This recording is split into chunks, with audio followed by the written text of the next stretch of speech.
Okay, this is quiz one. I'm Cody Wall. I'm Robert Frazier. This is the room. There's our table and stuff. No notes. No notes. All up here. Okay. All right. Stopwatch started. Go. Fire. Okay, I got. I'm gonna go down here. I got Newton's 3 laws. So Newton's 3 laws. The first is Newton's first law: an object that is in motion is the English. An object that is in motion will continue in motion unless it is acted upon by an opposite or equal motion. And so, for example, I know you like basketball. We both like basketball. Mm-hmm. Say you're going to the lane, you're driving down the lane, you go for a floater, and you get swatted. The ball is an object in motion towards the hoop, but the external force would be the guy blocking it, his hand.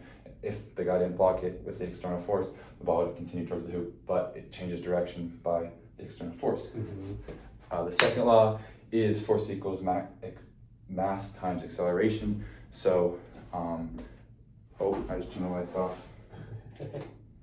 Force equals mass times acceleration. So, the more force you apply, the more it will accelerate. For example, a kicker in the NFL, the more force they kick the ball with, the faster it will accelerate. So, same with soccer. The more harder you kick the ball, the more acceleration we'll have. Mm-hmm. And typically, if we were to use football and we were using the equation, the force would be the use of the kicker's leg, the mass would be the actual ball, and then the acceleration would be the speed that the ball moved at. Newton's third law is that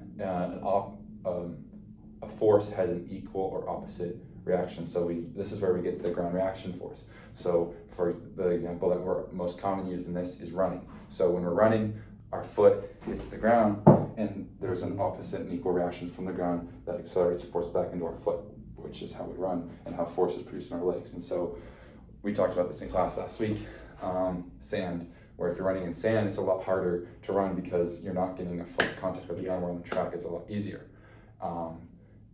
So when sand, you're having all these different forces act upon you because there's not a surface you're making contact with to produce force back into your foot.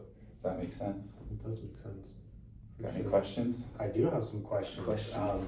So one, my cousin plays baseball. Mm-hmm. How do you see these laws within the sport of baseball? Within the sport of baseball, it's a good question. Well, first you would see Newton's second law within the pitcher. When he throws it, the action of throwing the ball is in producing force to accelerate the ball at the plate, and so his arm would produce the force, the ball would be the mass, and then the acceleration would be the speed of the ball, the speed of the pitch. Okay. You actually see all 3 laws in baseball. You can see Newton's third law, ground force reaction. Again, when you're running, you're running around the bases, you're making contact with the ground, it's producing force back into your foot, and you're running. And then you would see his first law. The most simple example is when you're swinging the bat. The pitcher throws the ball at you, that's the second law. The third law would be the ball is moving in motion towards you, and it won't stop unless there's an opposite force. It's something where, as external force acts upon it, and the bat would be the external force acting upon it and sending it, hopefully a home run, if you're good enough. Yeah, that makes sense? That does make sense. So then my next question, as your client, how does this occur in my daily life? How can you use these for my benefit to exercise? Yeah, so most commonly what people use is running. Even walking, as you walk, your foot hits the ground. I would see the second law mostly in your life because you're walking around the house, you're going on a run, you're walking to class, whatever it is, your force is being produced into your foot. So you can use that to your advantage to understand that, you might, if you want to go train harder, going to the sand pits and running the sand pits will be a lot harder for you and will help train you in a different way than running a mile would be, because the force being produced into your foot is different. Or everyday life things with the first law. If you gravity is the basic of law number 1. That's our everyday life. We experience gravity acts upon us constantly, so that plays into your life every day, and understanding that is important because everything you do when you jump, when you run, walk, when you toss a ball up in the air, when you pick something up, like when you pick something up, drop it, it's gonna hit the floor because of gravity. So those are all super important. And then, I mean, the second law, it's one of the more unique laws, and I mean, it's harder to see in your everyday life, but like what we were talking about, force equals mass times acceleration. So, I mean, you could say like, I don't know, when you're driving, the faster you go, I mean, the more force put into your car, the faster you're gonna go, or something like that.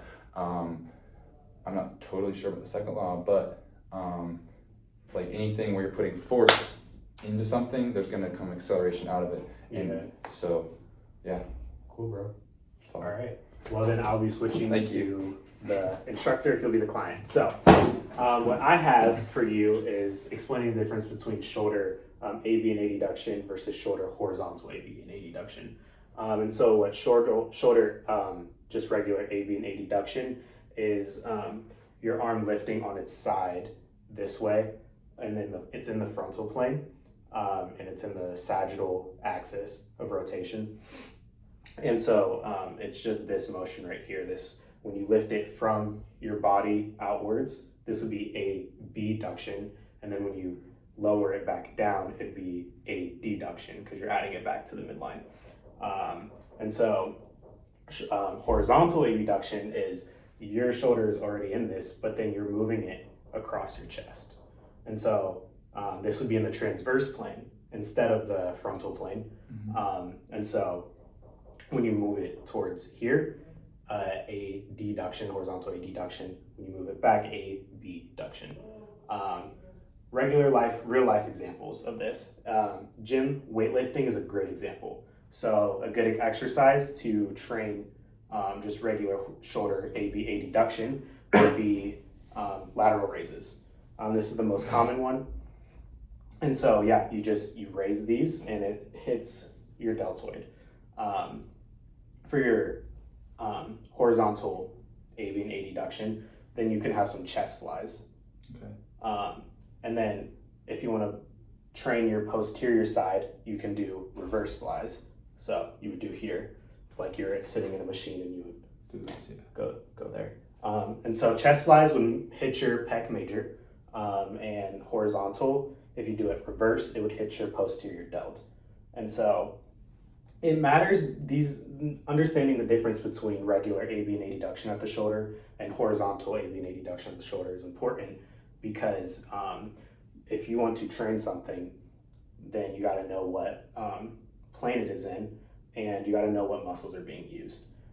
This uses a different muscle than this uses a different muscle. And so, yeah. Do you have any questions? I do. First, like we said before, we both love basketball. Yes. So how does this show up in like basketball? I mean, playing offense, defense, all that. Offense and defense for sure. Well, in basketball, the main way I see regular A deduction at the side is when you're in a defensive stance and you lift up your hands to prevent the defender from going one way or another. When you have to move laterally, when you're moving laterally frontally in your lower extremity, but you also do it when you raise at your shoulder. And so that's the main examples on defense is you're here and then you abduct your arms outwardly to deflect a pass. Similarly on defense, you can do horizontal ABA deduction when you're here, and then when you want to swipe for the ball, you go this way. You move your arm across your chest towards the midline, adduction to try and get a steal. And so in basketball, those are the two main ways I see it. Offensively, when you're here as well, if you're trying to catch a pass, you got to rise your arm and you have to grab the pass. But if you also want to throw a pass, you throw it that way in the transverse plane, horizontal ABA deduction. Got to throw it to the corner, horizontal ABA deduction. So, yes. Sweet, thank you. My second question would be, my grandma, she's 80 years old, and she's very, very active. She loves tennis and stuff like that. But like, how in her everyday life would this show up? Because I'm assuming she uses it in her everyday life. So for sure, specifically for someone she's active, but she's not going out and running a mile or anything. That's like fair. that. Yeah, that's a great question. I think this is where it can mainly be applicable for people is when they're in their elderly age. It's really important to train horizontal AB adduction because that strengthens your posterior delt, which stabilizes just your whole shoulder and your scapula, and it's a great muscle. And so if your grandma who's growing in age, she's gonna have an increased risk of tearing any rotator cuff muscle. Having that strengthened horizontal ABA adductor, like almost ensures that she won't have a significant injury because back here is strong. Similarly, if she's playing tennis, like she can whack the thing if she has strong horizontal ABA adduction. And similarly, if you train just regular ABA adduction at the shoulder, she won't have any problems with lifting things. Say she needs to reach up to the top shelf, or she's standing to the side and needs to grab something.